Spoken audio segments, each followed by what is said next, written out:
Okay, let's dive into this. If you are currently staring down an impending law school contracts exam, honestly, I know exactly how you feel. The sheer volume of black letter law is completely overwhelming, and trying to organize all of it into a coherent, high scoring essay answer, well, it can feel pretty much impossible. But don't stress, because that is exactly what this explainer is going to help you solve. Welcome to our masterclass on contract performance, breach, and discharge. We're going to take a really dense stack of rules and cases, and we're going to organize them into a highly actionable step-by-step essay blueprint. And we're going to do it all with the help of our incredibly helpful Kawaii Law Frog mnemonic. Here is our quick roadmap for this explainer. First, we'll look at the ADCRSM mnemonic. Second, anticipatory repudiation and discharge. Third, creation and risk allocation. Fourth, remedies and breach types. And finally, fifth, acing the essay exam. So let's jump right into the first step. Section 1.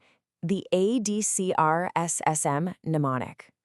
It's actually amazing how memorizing one simple phrase, all duties create risks, so manage materially, instantly builds a completely foolproof outline for any breach question. It spells out ADCRSMM. A stands for anticipatory repudiation. D is for discharge by supervening event. C is for creation of duty. R is for risk of loss allocation. S is for standard contract remedy. And those two M's, they stand for minor breach and material breach. If you literally just jot this table down at the top of your scratch paper the second the exam begins, you've got your entire visual roadmap ready to go. Section 2. Anticipatory repudiation and discharge.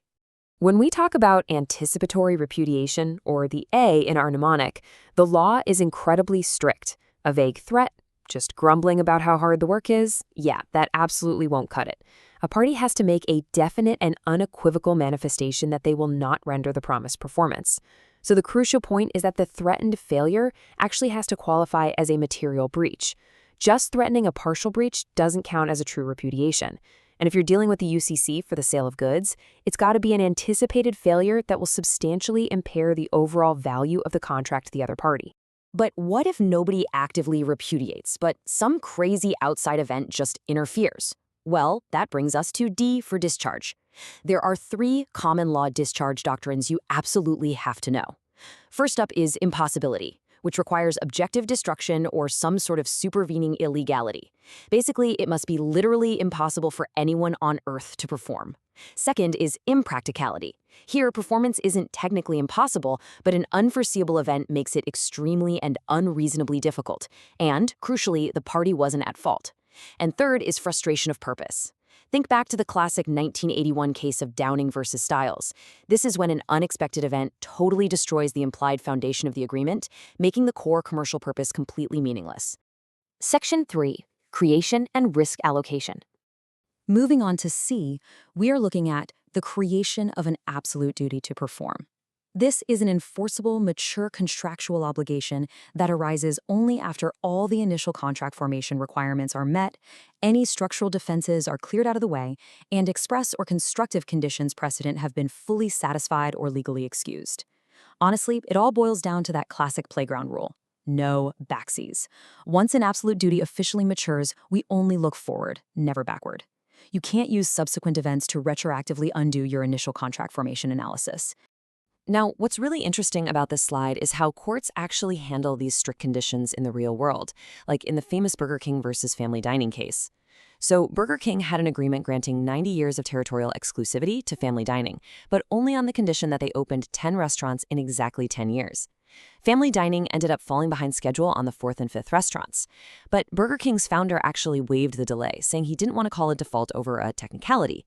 But fast forward a few years, corporate management changes, and Burger King abruptly tries to enforce that strict timeline over delays with the 9th and 10th restaurants. The court actually refused to let them do it. Why? Because Burger King had established a clear pattern of waiving those strict deadlines, and losing 76 years of exclusivity would cause an extreme forfeiture, especially since family dining did ultimately build all 10 restaurants. So the condition was legally excused.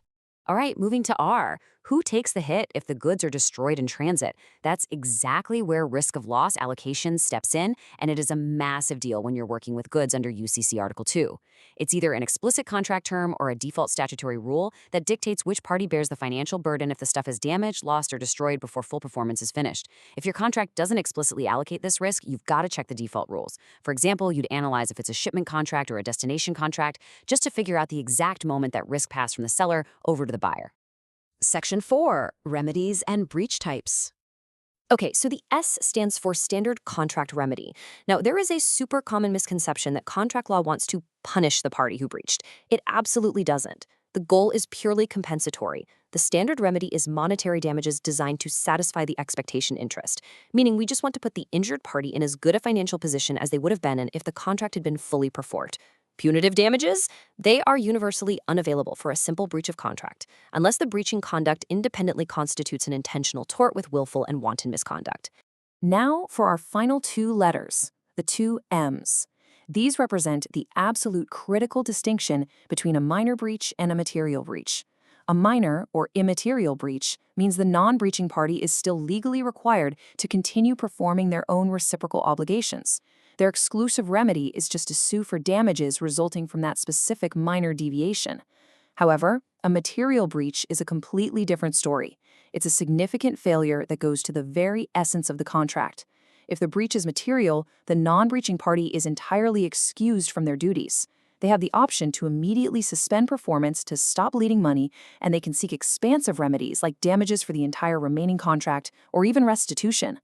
The danger of confusing a minor breach with a material breach is huge. Just look at the famous tomato stain case of Walker & Co. v. Harrison.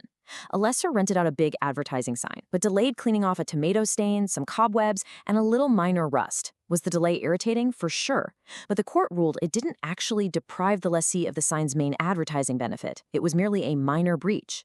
But the lessee got furious, withheld rent, and totally repudiated the contract over this trivial issue. And this brilliantly illustrates the trap. Because they stopped paying over a minor breach, the lessee actually committed an unjustified material breach themselves, and suddenly they became legally liable for the entire remaining balance of the contract. Ouch. So we have the black letter law, we've got the case examples, and we have our Law Frog's ADCRSMM mnemonic. But how do we actively use this exact framework to structure a high-stress law school essay exam? Section 5. Acing the essay exam. Let's move to and see how this builds perfectly into an actual essay structure. The second you spot a performance and breach issue, just write down ADCRSM. Step 1. Use A and D. Address whether there was an unequivocal anticipatory repudiation or if an event like the destruction of subject matter discharged the duties entirely. Step 2. If neither of those happened, use C and R. Analyze the express conditions or waivers, just like that Burger King case, to show a duty was created, and if goods were damaged, assign that risk of loss. Step 3. Now use your M's. Look at the failure to perform. Argue the facts to classify it as either a minor breach or a material breach. Be sure to note whether the non-breaching party rightfully suspended performance or if they wrongfully repudiated, kind of like the guy on the tomato stain case. And finally, Step 4. Apply S. Calculate the standard remedy, which is usually expectation damages to make the victim whole. Now, if you want to show your professor true mastery, there's a fascinating little nuance here called the full performance exception when you are discussing remedies. Generally, if there's a material breach, the innocent party can just waive off expectation damages and instead claim the reasonable value of their performance in quantum merit, which prevents unjust enrichment. However, as established in the Oliver v. Campbell case, restitution is not available to a party who has fully performed their end of the bargain if the only remaining obligation from the breaching party is the payment of a liquidated debt. That just means a specific fixed sum of money. In that super narrow instance, you are strictly limited to recovering the contract price. Dropping exceptions like this into your essay is a game changer for your grade. By walking step by step through anticipatory repudiation, discharge, creation of duties, risk of loss, breach severity, and standard remedies, you are ensuring that absolutely 0 points are left on the table. But beyond just surviving the exam, this framework really forces you to think like a practitioner. If, as our mnemonic reminds us, all duties create risks, I'm going to leave you with this final thought. How will you draft the conditions and waiver clauses in your very first real-world contract to ensure that a minor, everyday hiccup doesn't trigger a total devastating forfeiture for your client? Thank you so much for joining me for this explainer, and good luck applying the ADCRSM framework on your exam. You've got this.